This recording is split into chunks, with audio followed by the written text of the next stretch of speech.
ഇവിടെ ബാംഗ്ലൂരിൽ രാവിലെ തണുപ്പായതുകൊണ്ട് കുറച്ച് നാളായിട്ട് നല്ല മടിയായിരുന്നു രാവിലെ എണീക്കാൻ. അങ്ങനെ യോഗയൊക്കെ ഒരു സൈഡിലേക്ക് കിടക്കുമായിരുന്നു.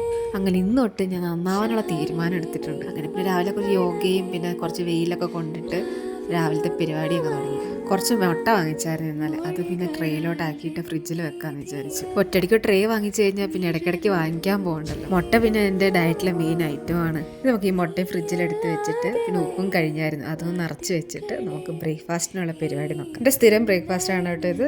ഗോതമ്പ് പൊടിയും ബക്വീറ്റും ഇളക്കിയിട്ട് അതിലിട്ട് കുറച്ച് ക്യാരറ്റും ബീറ്റ്റൂട്ടും ഇട്ടിട്ട് നെയ്യിട്ടിട്ട് നല്ല മൊരിഞ്ഞ ടേസ്റ്റിയായ ദോശയാക്കി എടുക്കുക. പിന്നെ ഫ്ലാക്സീഡും കൂടി ആഡ് ചെയ്യുന്നുണ്ട് കേട്ടോ. അക്കുരുക്കുരു ഇരിക്കുന്നത് ഫ്ലാക്സീഡാണ്.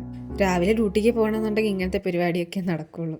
ദോശയും ചമ്മന്തിയും അല്ലെങ്കിൽ സാമ്പാറും ഒക്കെ ആക്കിക്കൊണ്ടിരിക്കാൻ സമയമില്ല സത്യം പറഞ്ഞാൽ. പിന്നെ ബ്രോക്കലി വേവിച്ചതുണ്ട്, പിന്നെ ഒരു മുട്ട പുഴുങ്ങിയതും, പിന്നെ ഇന്നലത്തെ കുറച്ച് ചിക്കൻ കറി ബാക്കിയുണ്ടായിരുന്നു അതും കൂടി എടുത്തു, പിന്നെ ചായയും. ഇന്നത്തെ ബ്രേക്ക്ഫാസ്റ്റ് സെറ്റ്.